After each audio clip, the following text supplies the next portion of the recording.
Good morning, good morning, good morning. Welcome to Chalk Talk. I'm your host, Kim Davis. Happy Tuesday, everybody. Today is Tuesday, February the 7th. It is the first Tuesday of February. Happy Black History Month, although I think every month is Black History, so there's that. But anyway, listen, this is, since we were last together, the Texans have officially introduced DeMeco Ryans as their head coach. I'll let you hear from him, from Andre Johnson, and also from DeMeco's wife.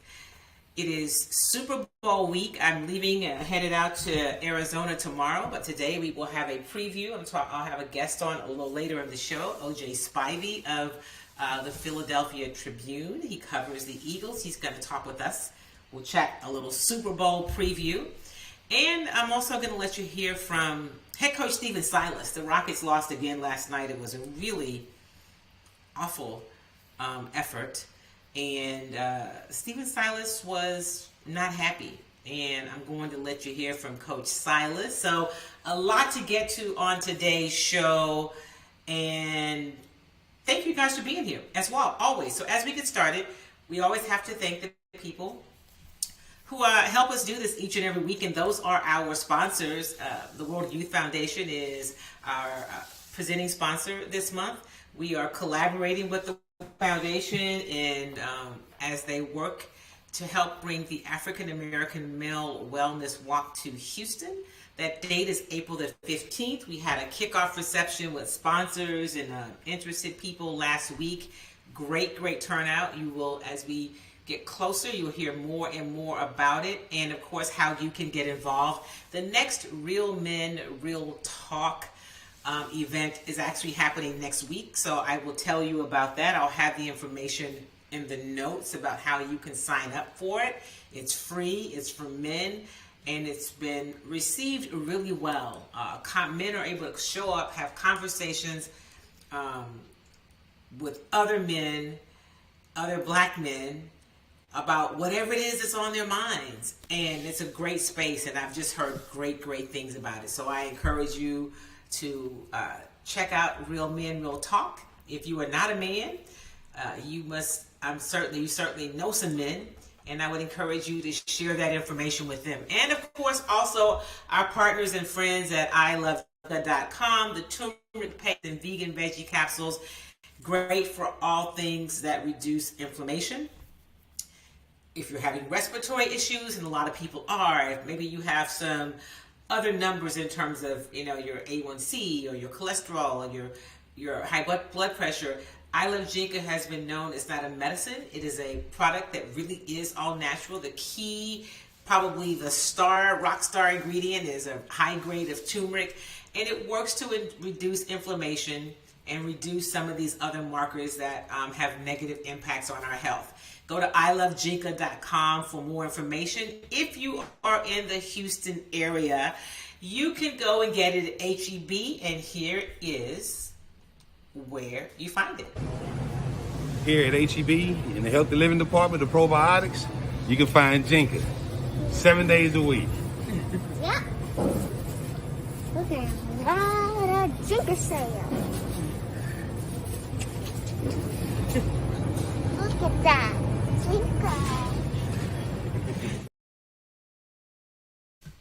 I Love Jinka sales, and of course Kimmy Treats. It is your healthy snacks, right? Good for you inside and out. You can get your vegan popcorn. You can get it online at kimmytreats.com, or you can get it if you're in Houston at Sunshine's Vegetarian Deli on OST in the medical center area. Here is what you can find. The popcorn is it's non-GMO. It's made with coconut oil, and there are 3 amazing flavors.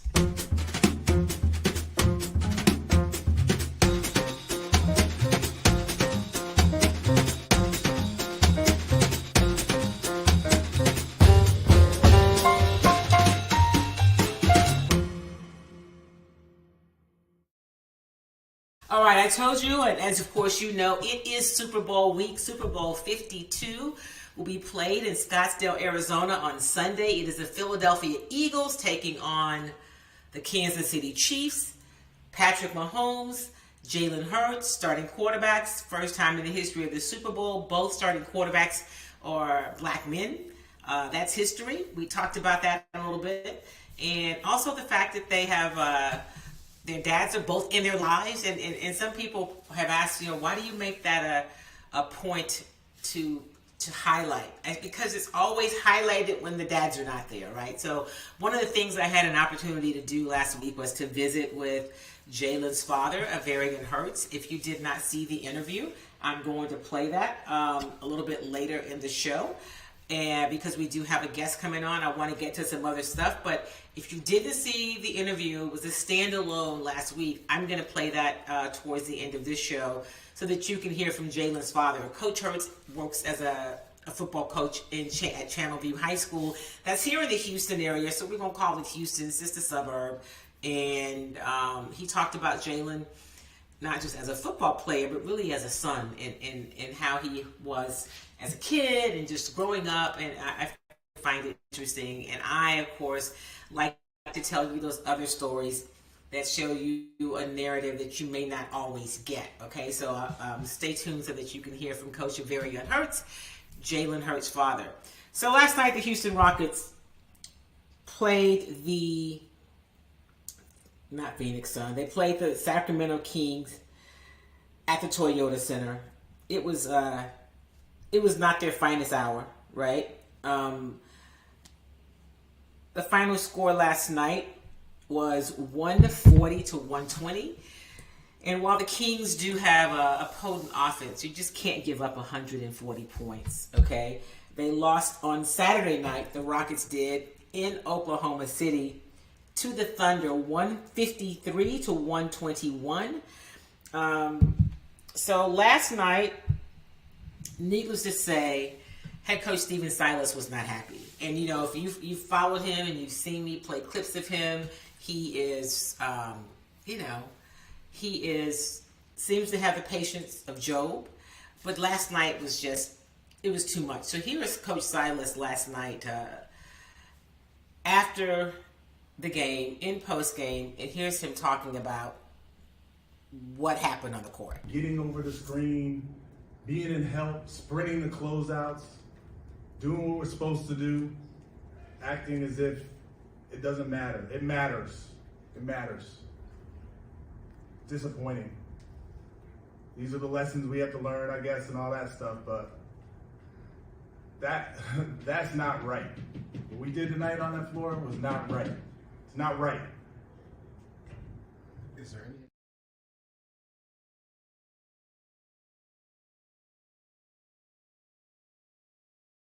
Of Coach Silas talking really more about the defense, or if you will, lack thereof. Does it seem like the guys aren't communicating with each other on the defensive end? They're not giving the effort on the defensive end.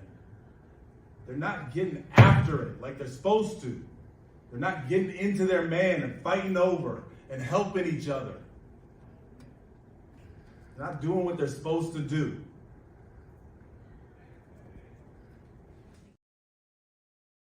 So that was Coach Silas. And, there have been people, fans or people, on Twitter or whatever, that talk about Coach Silas not being really tough enough on the guys. Well, last night you saw this fiery display of just frustration, right? And then now they're saying, oh, it's just an act.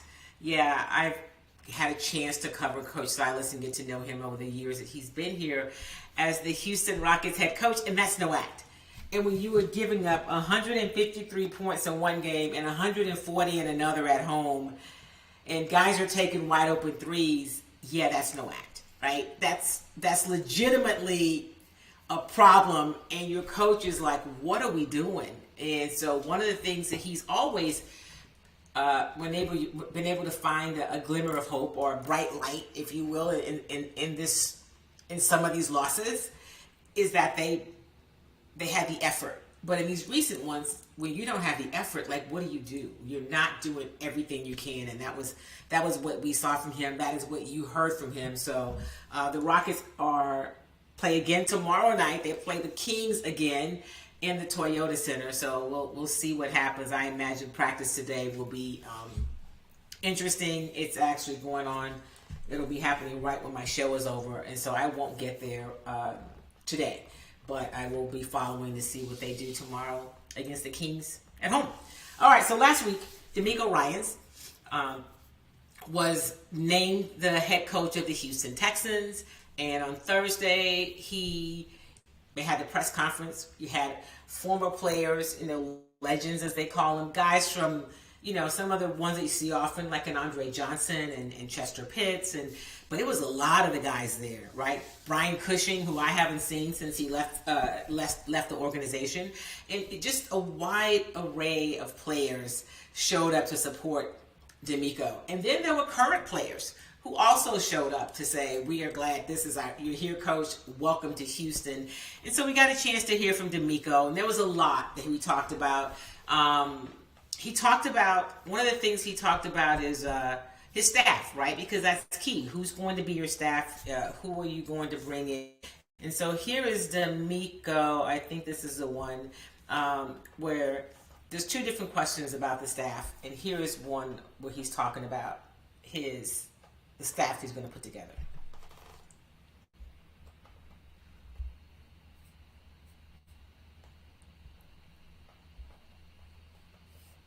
Learned from each place I've been. When I first started here with Coach Gary Kubiak, he taught us what a first-class organization looked like. Right? Gary Kubiak taught us you treat players as men first. Right? I learned that from Gary. Moving on to Philadelphia, being around Andy Reid, I learned from Andy Reid how to be a great teacher. Right? Andy was an awesome teacher, but he was also a protector of his players. So you'll never see me throwing a player under the bus. It'll always be about protecting our players first. And with Coach Chip Kelly, what I learned from him, he was a master motivator, but he was also an innovator. And Chip Kelly, he was always on the cutting edge, right? Always looking for ways to get better with sports science, technology. And I take things that I learned from all these men, and that's how I feel like you build an organization, right? You build a first-class organization, right? You protect your players, be a great teacher, motivate them, and do everything to be adaptable, to change and make sure we have the best things for our players when it comes to sports science and technology. Okay, so that was a different one. That was when he obviously was talking about what he learned from coaches that he's played for, right? And so he kind of went through from when he got in the league with Coach Gary Kubiak. This is him talking about the kind of coaches he's looking for as they now have to put together a staff to move this Texan train forward. All right. Of course, we want a very diverse, right, coaching staff, and that's not only diversity in rate, but diversity in experience. Right? We want experienced coaches, some coaches, and not so much experience. Right? We want coaches who are great teachers. That's the one thing we're looking for. Most important is great teachers. We want guys who are positive, bring positive energy. Right? We want guys who can connect with players. Right? If you can connect with players, right, then you can lead players. But if you can't connect, there is no way you can coach those guys. So we want guys who are bringing energy, right, doing it in a fun way, guys who are truly committed to working together as well. No egos allowed, no energy vampires allowed. We want a positive culture. We're going to work together, right, to make sure we're giving the players everything they need. And with that being said, you want a diverse staff because players learn differently. Right, so we want to be able to present things in a different way to different players to make sure when they step on the field Sunday, they're clear minds, they're not thinking, they're playing as fast as possible. Love it. You want players that on Sunday they're ready to go. And he's right. Just like in any other business, people learn differently, right? They receive information, they process it differently, and so that's DeMeco Ryans. This is Andre Johnson, who has been to a number of these, if you will, announcements about new coaches, and I asked him, if this one felt different, and here's Andre Johnson. I can definitely say the energy is different. There's a lot of great energy going through the building today. I've been to a few press conferences. This one feels a lot different. I mean, it's a lot of excitement. Just listening to DeMeco talk, just shows, how excited he is, just to be back home and be back with the team that drafted him and help this organization get to where it want to be. So, there was no doubt in my mind that he was the right guy, for the job, and I'm just excited he's here. Last question for Cole. Texans legend Andre Johnson, a man of few words, but it matters to people in the Houston market and to Texans fans. And Andre says it feels different, right? He was also asked if he would be willing to help DeMeco out. And he said, listen, he just got here. He just got the job. But if he asked me to do something to help, I most certainly would. So Andre Johnson, speaking of which, his name is, of course, continues to be on the ballot. We'll find out if he will be going to the Hall of Fame into Canton, Ohio this summer. Before we get to our guests so that we can do a little Super Bowl preview, I want to let you hear from Jamila Ryan. I told you I'd let you hear from her. That is DeMeco's wife. He talks a lot about family, how important it is. He talked about how his wife, he called her the real rock star of the family. He said that she's the one that should really be on the stage. And he just, commended her and thanked her for her sacrifice. He said, she has sacrificed her career to lead our family. And so I noticed her throughout the press conference, even before that point. She was emotional kind of throughout. So I went over after and got a chance to meet her in person. His wife, Jamila, they have 3 young kids. And this is Jamila talking about, why she was emotional and what she's so proud of.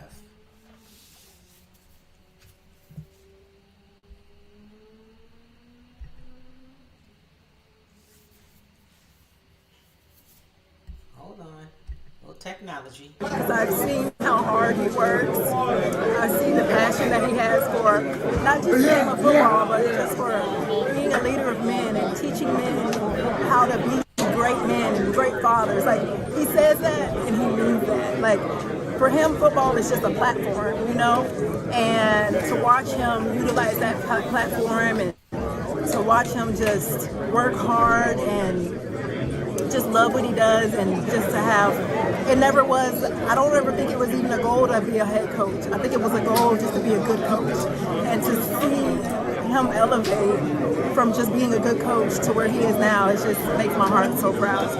So we know about him as a coach. Can you just talk about him a little bit as a husband and a father? Oh my goodness. He's a better husband and father than he is a coach. He's just so loving, so kind, so patient. I always said I wanted to marry a man like my father, and I found a man like my father. He is everything that I ever wanted in a man, and I think that comes out in his coaching as well. Just into, he loves people, and he loves making people become better people.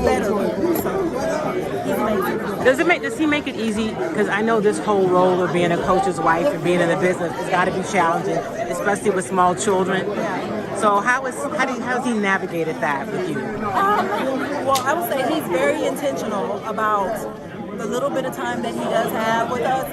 He's very intentional about it. He's always planning something. He rushes home, keep the kids up. He finds he takes every minute he has, and I know he's just super tired and he just wants to lay down. It doesn't matter. Like, he talked about the sacrifices that he makes. His sleep and his time are the sacrifices he makes for his children and for me, and I'm just so proud of him. So that was Jamila Ryans, DeMeco Ryans' wife. And as you can see, she's proud. She had one of the little ones actually with her. All 3 of his kids were there. He talked about his mom and her sacrifices. And so I'd like to tell those stories, because I do think when you know who the person is as a man, it will tell you a little bit about who he's going to be as a coach. And I think it's important that we share the fact that there is a human part to these men that is often overlooked, especially when they happen to be black men. So I wanted you to meet DeMeco and also to hear from his wife. And again, I'll let you hear from Averion Hurts, Jalen Hurts' father, a little bit later. But now we're going to talk a little bit about Super Bowl LVII. It's Sunday. It kicks off in Scottsdale. I am glad to welcome to the show for the first time O.J. Spivey, who is in Philadelphia and covers the Eagles. He is, let me get this right, he is the 2023 Sports Reporter of the Year, according to Philly News. Did I get that right, OJ? Yes, Philly News Award winner, yes. Thank Absolutely. you. Welcome to Chalk Talk. Thank you for taking some time out and visiting with us this morning. I say first visit because once people come, then I can always talk them into coming back. You cover the Eagles and you have for a while. Tell me your thoughts about what you've seen covering this team this year and your thoughts about the team heading into Sunday's big game. Well, first of all, Kim, thank you for having me. Thank you for the invite. I appreciate that. Yes, well, as far as the Eagles are concerned, coming into Super Bowl 57, you see a very confident, but a very locked-in team, very focused team. Even though they have some holdovers from their last Super Bowl win 5 years ago, they're staying focused. They're not allowing that previous Super Bowl win to cloud their judgment, cloud their approach to this game. They know the opponent at hand, being the Kansas City Chiefs, of course, but they're very focused coming in. Of course, the city is excited to possibly have a second Super Bowl trophy, second Lombardi trophy, but they're just pretty much just staying the course as they travel to Arizona and just trying to be focused for this game because it's pretty much what they've done every single week as far as just keeping the task at hand. And you mentioned Jalen Hurts earlier, which I know you'll ask about, of course, but they're just kind of taking his lead of all this cliches, but they ring true in the locker room as far as the standard is a standard and so forth. So I don't see anything to where they're not off course approaching this game. So let's talk a little bit about Jalen Hurts. You've covered him. He came, of course, he went to Alabama, then he transferred to OU, came out as a second round draft pick. All of the experts really questioned whether he could make it as a quarterback at this level. Can he really stand in the pocket and throw because he's athletic? Talk about just the growth in Jalen. He's elevated his game each year that he's been in the league, and talk about him as a leader and what you've seen him do with this team. Well, as far as his leadership is concerned, that was always there. It was there from the day he walked into the Eagles facility, their headquarters, and that was pretty much the reason why they had to move on into Carson Wentz, because he exuded that leadership in the locker room, in the facility, and the players just gravitated towards that. And even when he wasn't the full-time starter, you heard players talk about Jalen Hurts' leadership, being wise beyond his years, and just being able to exude a room. And Kim, I'm sure you know, as far as, anytime you go into a boardroom, a conference room and everything, there's always that one person, and maybe even yourself, that exudes confidence. And, most times you can't fake that. You can't, put that on as an act. You know who that person is when they exude confidence. And that was Jalen Hurts from the day he walked in. And it was just only the question, and some people question it more than others, and it got a little nasty in some aspects, as if he could elevate to a franchise quarterback. And every year that he's been here, of course, this is his third season, his second full season as a starter, and every year he's just elevated his play.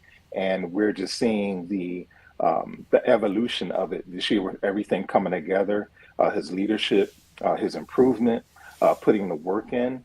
And that's another thing his teammates talk about, just his unrelenting work ethic to not only be a better player, but to be the best. And I think the people who had criticized Jalen Hurts for being skeptical of the kind of quarterback that he could be, they kind of underestimated those other factors that he brought to the table. And he just had to have time, in my opinion, time to evolve into the position, and just overall experience that other quarterbacks have. And we know throughout history that black quarterbacks usually don't get the leeway that white quarterbacks do as far as improvement. You have to come out of college with being blasted out of a cannon and being perfect and all those things. But we all know that's not true. Some guys can do it and everything, but still there's a maturation factor. He had it, of course, mentally and leadership, but it just had to go naturally and progress with experience, and he showed all of that, as we can see him being a starting quarterback in the Super Bowl.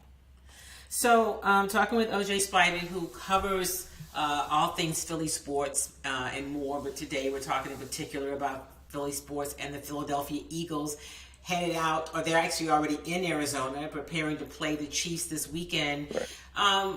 Tell me how Jalen is received in the market of Philadelphia before we talk a little bit more about the game.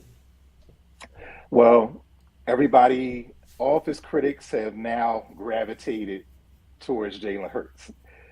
They're now admitting that either he is the franchise quarterback or he's going to be the franchise quarterback. And, I've been on this from the get-go, from many people that I've talked to, just from myself. I believe that he was going to be a franchise quarterback, that I believe that he was going to go 16-1 this year as a starter. No, I mean, that's hard for any quarterback to do, right? But, he's even exceeded my expectations. I thought they would win the division. I thought they would make some noise in the playoffs. I kind of stopped short of them going to the Super Bowl because I didn't know how the acquisitions and, the whole team concept of them meshing together. I kind of, curbed my expectations of a Super Bowl, but this is even, exceeded my expectations. But everybody's come around and just say, some people say, oh yeah, I knew all along, but we know that's not the case. But I mean, it got nasty to the point where even some reporters were saying, oh yeah, well, he's just a bridge to the next quarterback. There's no way that he can improve. He was always being compared to a Joe Burrow or Justin Herbert, who are more drop back quarterbacks. So it was just crazy. All the stereotypes that you would hear about a black quarterback, running quarterback, you name it. That was said about Jalen Hurts. And again, people underestimated his work ethic. They underestimate his influence in the locker room, and also his influence to his coaches and the management and the ownership. So finally, everybody's coming around, but people like me just kind of knew that if you just gave it some time, he was going to be the franchise quarterback. Well, what about the people of Philly, like the fans? It seems like when you look from the outside that they have embraced him, that they're with him. Is that accurate? Yes, for the most part, yes. Especially those in the black community, of course. Others are going to say, oh yeah, wait and see. And others just kind of felt influenced by the media, just saying, oh yeah, such and such is saying this, so he can't be a good quarterback and all. And one thing you have to understand too, Kim, is the last guy that was here, Carson Wentz, he was supposed to be the quarterback for 10, 12, 15 years, right? Right. So when he got injured, and then, there were some, issues in the locker room as far as his ego, as far as being coachable, all those things. When all that fell to the wayside, Jalen was kind of part of it because, again, the players gravitated towards Jalen when the Eagles selected him. There was some hurt feelings around because Carson Wentz was supposed to be the guy to carry this franchise into the next decade. And when that didn't happen, people always have the perception that, it's not going to be the backup quarterback, so to speak. It's going to be somebody that they're going to draft, in the next couple of years, or even taking a flyer at Russell Wilson or Deshaun Watson. But the fans, for the most part, again, a lot of them have come around, but from my standpoint, most of them say, okay, let's give him a chance to see how he does. And if he doesn't do as well, maybe we can move on. But most people that I talked to as far as the fan base is concerned was more willing to give him a chance.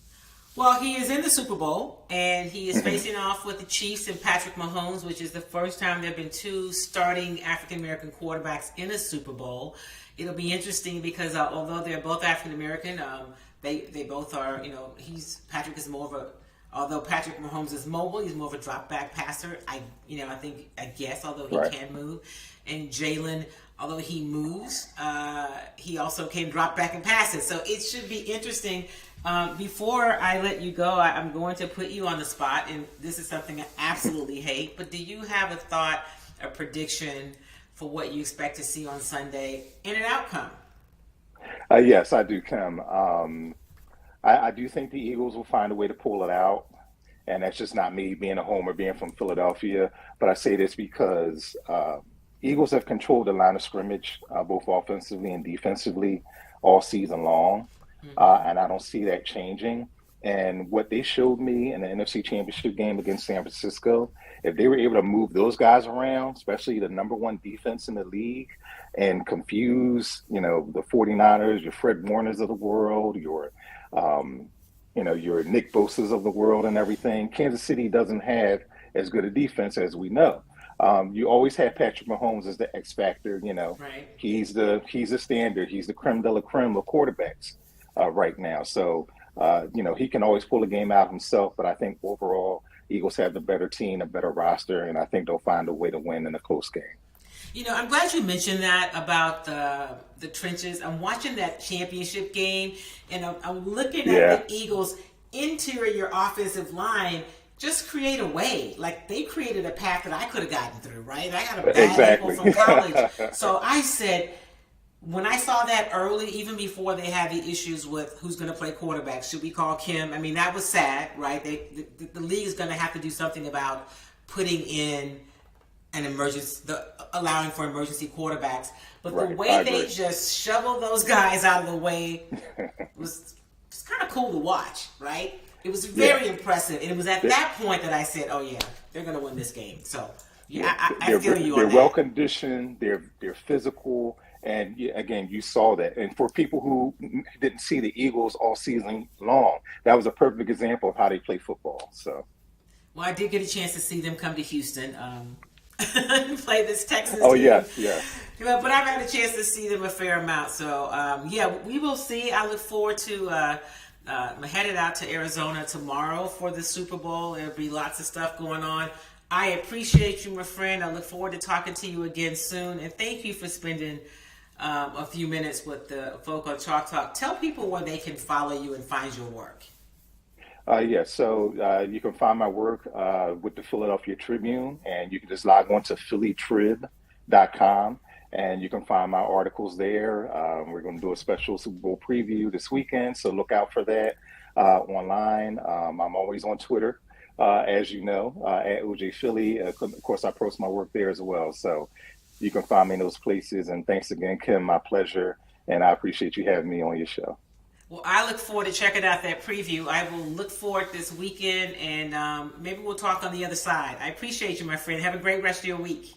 Absolutely. You as well. Thanks, Kim. All right. Thank you. That is OJ Spivey. He is the sports reporter of the year by the Philly News. It's an award. And so, listen, we only bring you the absolute best right here at Chalk Talk. I promised you an Averion Hurts interview. I'm going to run that. Good morning, Carolyn. I appreciate you. Welcome, welcome. Hello, my good friend Roy Foreman. He said the only reason I will pull for him is because he's from Houston. I am from the I Hate the Eagle. I understand. And he also said, talking about DeMeco, he had better get more coaches like him if that's the success he wants.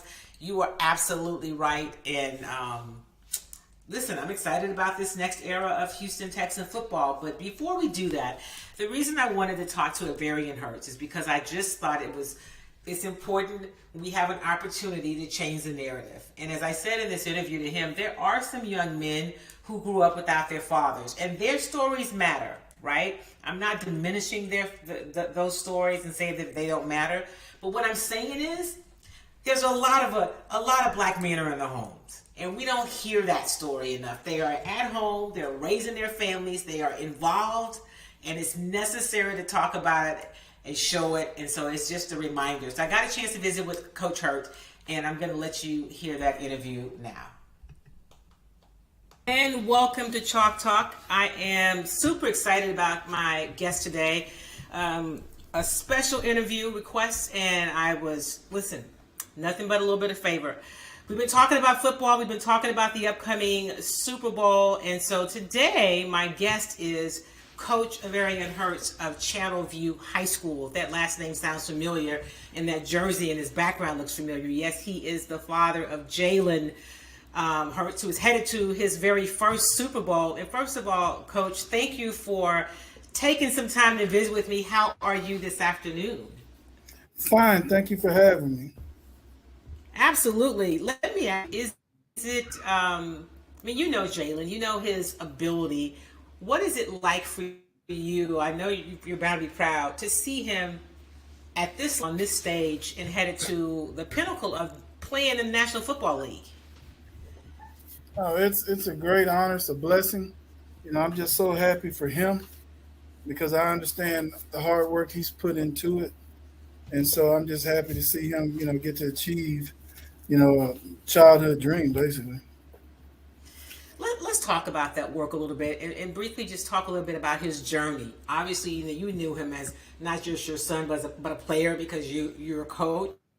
Mm-hmm. He went to Alabama, had some success, left Alabama, went to Oklahoma, was still on that podium, on that stage in the conversation about being a Heisman winner. And then he went to the National Football League in the second round, and people still question, well, I don't know if he can be a quarterback. But he did what you said. He put in the work. Can you just talk about his journey, what you said to him along the way to keep him encouraged as he kept grinding? I mean, you know, he did well at Alabama, and, you know, some things happened, and he had a hand in it. And, you know, it was a tough situation to go through, but, you know, we looked at it as something God set in his path for him to go through. And he was going through it. He wasn't stuck in it. And so it was just something that helped him mature and, you know, come out on the other side stronger. And so I thought he did a great job with it. And, you know, OU was a great stop. And, you know, the coaches, he had great coaches along the way at all of them. And, you know, the opportunity to get drafted in the second round was just a truly blessing. When he got to Philadelphia, when he got a chance to play, before he was actually officially named the starter, so many of the, and I always say air quote, experts wondered if he had what it took or what it takes to actually be an NFL quarterback. He obviously never questioned his ability. I'm sure you didn't. But how difficult was that for him to navigate and just keep his head down and keep working? I mean, he has the innate ability to lock in. He has a great drive and determination that he's established for himself. And so he's going to work. You know, it's never a matter of work. So, you know, it's a deal where we always say he's not trying to prove people wrong. That might be the result. But that's not what he tries to do. He wants to prove himself right. What are you most proud about of Jalen as his father? You know, the first and foremost, the man that he's become, how he handles everything.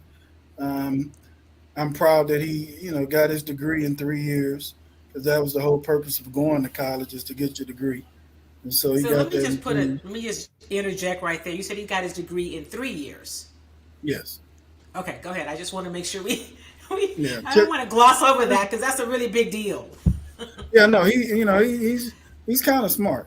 So he went and kind of worked. You know, he worked hard, and it was important to him. And so the fact that he got it in 3 years is what afforded him the opportunity to transfer to Oklahoma as a grad transfer. So, you know, that's the big thing, is that he went to college for what you know, want kids to go to college for, is to go get an education so that you can better yourself afterwards. You know, the football took off for him, and so that's a blessing. And so he just happens to have a different job. So, Coach, tell us a little bit about Jalen as a kid. What was he like growing up? I mean, normal kid, just regular kid. When your father's a coach, so, like I tell people, it was a lot cheaper for me to take him and his older brother with me to summer workouts as opposed to paying for daycare. So they just go run around and, then they try to mimic the older kids. And, as the years went by, they were getting older. And so they could actually get out there and they, do drills at a younger age. And, they just, allowed them to develop their passion and love for football. When did you know that he had an extra special talent for the game? I mean, it's one thing to play, but he's obviously got a special gift for this. I'll say his junior year in high school, I realized he had matured a lot and that he was a different player. At that time, he was getting a lot of buzz dealing with recruiting, but that first game, me and the coaches realized, okay, he's different than he was last year. It's kind of like he's grown up. And so, each year he just continues to progress. Well, progress is probably an understatement, right? He is at the top of the game. He is where everybody that starts the season in the NFL wants to be, headed to the Super Bowl, and where a lot of young kids want to be at some point in their career. They always shoot for, hey, I want to play in the NFL, and oh, by the way, I want to be an NFL quarterback. I want to talk about, you talked about him a bit as a child growing up. Talk about him now as a grown-up, because like you said, you're proud of the man that he's become, but what's exciting to him? Obviously, there's more to him than just football, although he's really locked in, but what should we know about Jalen personally? I mean, he has an old soul. The Anita Baker thing took off, but he's big. He's a big Mays fan. He's got a lot of time spent with Frankie. He loves Al Green. So he just loves old school music. And he has his his normal hip hop phases, but he has an old soul. These and unfortunately, when you play quarterback at the schools that he went to, so you're just not normal in public. So he's used to not just being out like that. And so with the excitement and everything that's going on in Philly this year, he's already prepared to, he's not a party animal. He's not the guy that's out there and in the limelight. He's more, secluded to himself. And, those things have served him well for where he's at now. Yeah, I would imagine, especially being in a place like City. I mean, you're Channelview, but we're just gonna call it Houston because it's all the same. Oh, it's Houston. It's all the same. It's Houston. But what was the transition like going from college to a city like Philly? Philly is a rugged city. It's a working class city, and he doesn't mind working. He's always been one that put in the work for whatever, whether it's cut the yard, whatever he had to do, and so. Coming from Alabama, where that's their professional team. And so he's used to the passionate fan base, let's say. And that passion can be, depending on if you win or lose, good or bad passion, positive or negative. So he's used to that. So going to Philly, it's a deal where they've embraced him. And, he loves kids. He loves going to schools and talking to kids, whether it be league teams or junior high teams or high school teams or going in the classroom and reading. He just loves doing stuff with little kids to, show them that, you have an opportunity to do something with yourself, if you apply yourself and, take your academics and, to heart, make them of importance. And so that's the thing. And so Philly, they've embraced him and, everything's going good right now because they're in the Super Bowl. So, if you're not, but. Coach, talking to Coach Averion Hurts, Jalen Hurts' father, also was his coach, is his dad. And I don't know if you may have seen the clip by now, but on ESPN on Monday, Ryan Clark was talking about both Patrick Mahomes and Jalen. And he said he wanted to make sure that he also shouted out their fathers, which is one of the reasons I wanted to talk to you, because I've been in the media for more than 30 years. I tell people I started when I was 12, if you start doing the math. But Definitely. we don't hear these stories a lot about fathers, especially. I'm sorry. Let me be really clear about black fathers and their sons. We hear about our homes being broken and the dads aren't around, and that those stories are true for some people. But I always say that's not everybody's story. And so I wanted to talk about the fact that you are a great example of this is normal in our community, right? We have dads who are present and available for their sons. And so I wanted you to talk about Jalen just as a father. We know about him as a football coach, but a little bit more as a father. I mean, it's a it's a humbling experience. As a parent, you want your kids to grow up and do better than you. And I feel that we've truly been blessed with 3 great kids. And our oldest son is a coach. I don't understand why, but he's a high school coach. That was the path he chose after he finished playing in college. Then we have Jalen as the middle, and we have a daughter. She's a high school senior, and so she's graduating, ready to go off. But I truly feel like I know I've been blessed with it. We've been blessed with 3 great kids, and they have strong heads on their shoulders, and they're driven, and they know what they want to do. And all you want to do is raise them up and give them the best opportunity and knowledge you can, and love and care, and let them go out. They're gonna bump their heads sometime, and then you need to be there for it then. But it's a great deal. And as a coach, I understand what it's like. I have kids that I have players that I've never met their father, and I have players that I've met their father, and probably too much. But it's a deal where as a coach you want to be there because that you understand being that male role model. It just comes with the territory, that father figure, because you spend so much time with them, especially football, because it's year round pretty much. As a father, as a coach, you want any kid you have to go off to school and do well, and you love it, when they have the opportunity to make it professional in whatever sport that is. As a parent, you want your kids to be able to go out and strive to achieve their goals. You understand sometimes they have some lofty goals. And so then when your goal, when your kids' goal become, I want to be, NFL, one thing, that's already high enough. NFL quarterback is like, okay, then I want to be a starter. So it's like, okay, well, God, at some point. But if you have faith, God's always had his hands on him and guided him through everything, and he still is. So it's out of my hands. I've done my part, I guess. No, Coach, I believe you and your wife did your part. Listen, I want to stay true to the time, so the next time I reach out and ask you to visit me, you will. So before we end this, has it been overwhelming for you at this point? I mean, you're his dad, like you're not playing, but look, I reached out. I'm sure there are others. And are you excited about being in Arizona next week for the game? It'll be nice. We'll figure that part, just to get to see him. My thing is he got to wake up and go to work on Monday, go in and get treatment and get his body back right. So, I can tell him that's a good thing because there were 2 teams that, the nature of it, they went in Monday to clean out their lockers. Yeah. And so, him and his teammates, they still got 2 weeks, of work left. So that's a great deal. We enjoy it.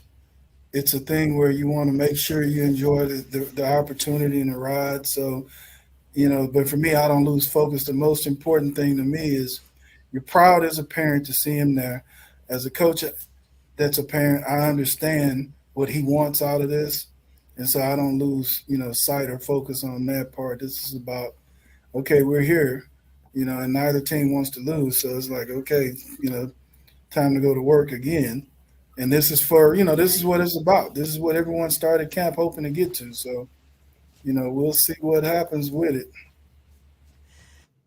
Well, Coach, I appreciate your time. Good luck to Jalen next week. and there'll be tons of people in Arizona. I may not see you, but I hope to talk to you again soon. And on the other side, we'll see how it goes. Best of luck to him, and I hope that you and your family get a chance to enjoy what will undoubtedly be a pretty hectic week next week in Arizona. The weather should be better than we're having right now in Houston. Look, if I get there, that's going to be like a vacation. Because see, we had signing day today, and right? you're my sixth interview. Wow. Today. So it's good. I'm not going to say anything's bad because because of the reason. Right. And everything's around it. And then the two black quarterbacks playing each other, the two Texas quarterbacks who happen to be black playing each other. So it's a big deal for Texas high school football.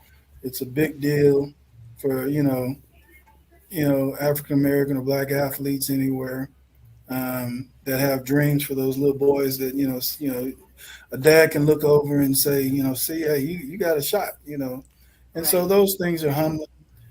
So you just kind of take everything in stride with it. So, just looking forward to it getting here and seeing what happens.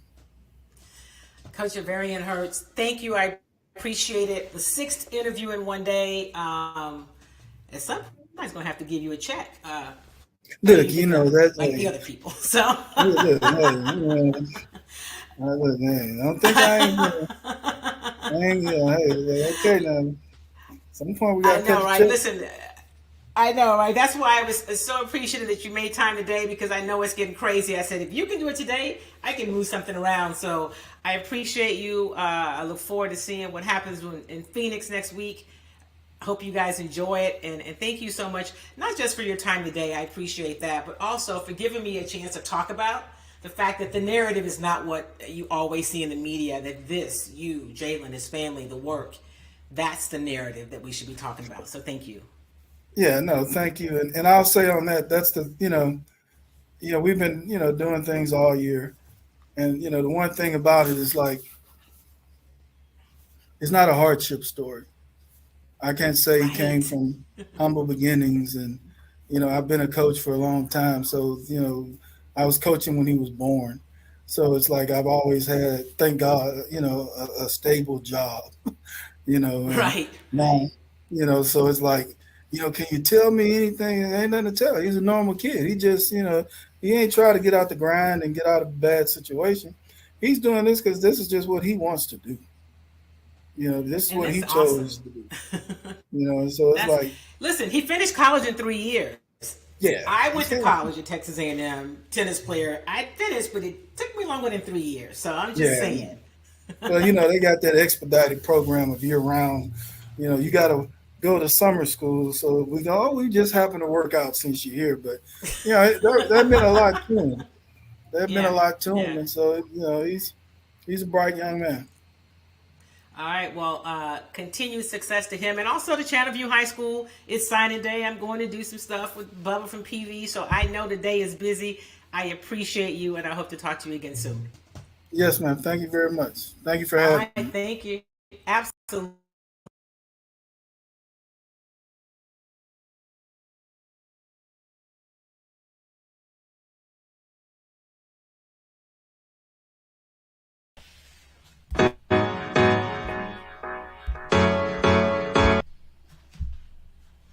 All right, that was Coach Averion Hurts. So I was really appreciative, and y'all saw I was trying to honor that 15 minutes that I told him that I asked for, but the extra 3 minutes I'm going to just blame on him. He liked talking to me, so I appreciate him. Best of luck to the family, to Jalen Hurts. Game day is Sunday, right? That's what it all boils down to. I don't know his birthday. Kim, my friend Kim Edwards-Williams always wants to know the birthday. You mean the father or the son? I can probably find the son's birthday out pretty easily. So come on, 3 minutes. Listen, that is going to do it for us today. I wanted to play the interview. I ran it as a standalone last week. I'm going to be doing that when I have special interviews, but I wanted to also make it a part of this show so that if you missed it, you could see it. I thought it was worth sharing. I so appreciated him taking the time to visit with me. I reached out to the school district. They said send the email. The family's going to decide, and if he wants to do it, he'll reach out. I heard from him pretty quickly, and he said he could do it that day. And I said, okay. Then I moved some stuff around, and we did it. So I wanted to play the whole interview because oftentimes when they sit down for interviews, you only really have time, especially if it's on a television program or something. Maybe it's about a minute and a half, or it's 45 seconds of what he said broken into a few pieces. I wanted you to be able to hear the entire conversation. So thank you guys for being a part of the show. I want to ask you, if you will, to please share the video, right? Because the goal is that we're able to share the show and continue to grow the Chalk Talk tribe. I'm going to be out in Arizona doing little live hits starting tomorrow. The rest of the week I will be at the game on Sunday. So please continue to follow me on all my platforms that you are watching here, and also on Instagram. After the show, I'm going to post in the notes about the next Real Men Real Talk. That event is going to be next week at Holman Street Church. And so all that's going to be happening. I encourage you to take advantage of it. There's some good stuff happening in and around Houston and in and around the country, but also when it comes to talking about black men and supporting black men in terms of mental health, physical health, financial health, we as a community, especially us as women, should also be supportive of this work. So I'm just going to thank you in advance for that. And before we go, I have to also remind you about people that help us do this show each and every week. The World Youth Foundation is our title sponsor this month. They have partnered with the African American Male Wellness Agency and are working on the walk that's coming to Houston April the 15th. Keep watching this space. You'll see information on how you can be involved, maybe as a volunteer or to have a passion team to actually walk. April 15th, it's going to start and finish at Texas Southern University. I will tell you the Houston Texans have joined the effort. They have agreed, committed to be a sponsor. Fox 26 is the media partner. We're excited to have them on board. And there are others who have come on board as well. So excited about this work and this effort. Also, speaking of health and wellness, I've got to tell you about our longtime partners, I Love Jinka, right? I've seen a lot of people with these upper respiratory issues, and they're talking about immune challenges. Y'all need some Jinka. ilovejinka.com is where you can get it if you're not in the Houston area, and I know many of you are not. ilovejinka.com. And if you are in Houston, you can roll up to HEB and get it, all right? This is where you find it at HEB. And if your HEB does not carry it, talk to the store manager and say, hey, I want this product. Can you get it here? Because if not, I'm going to have to go someplace else and get it. So here's where you find it if you are going to HEB. Here at HEB, in the Healthy Living Department, the probiotics, you can find Jinka 7 days a week. Yep. Look at that Jinka sale. Look at that Jinka. And of course, there are your Kimmy treats for all of your snack needs, right? If you want something that's yummy but also good for you, it's non-GMO, it's vegan, it's made with coconut oil, it's great. You can get it locally if you're in Houston at Sunshine's, but if not, you can get it online at kimmytreats.com. And here is what you should look for.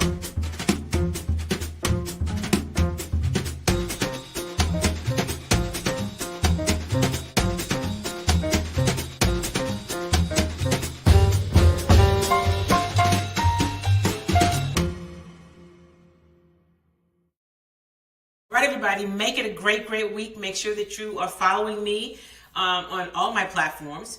And I will see you guys from Arizona for the rest of the week.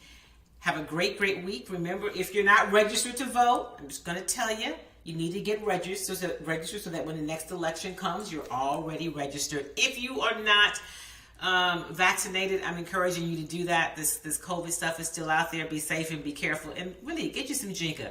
Kind of shore up your immune systems. You will not be disappointed at all, right?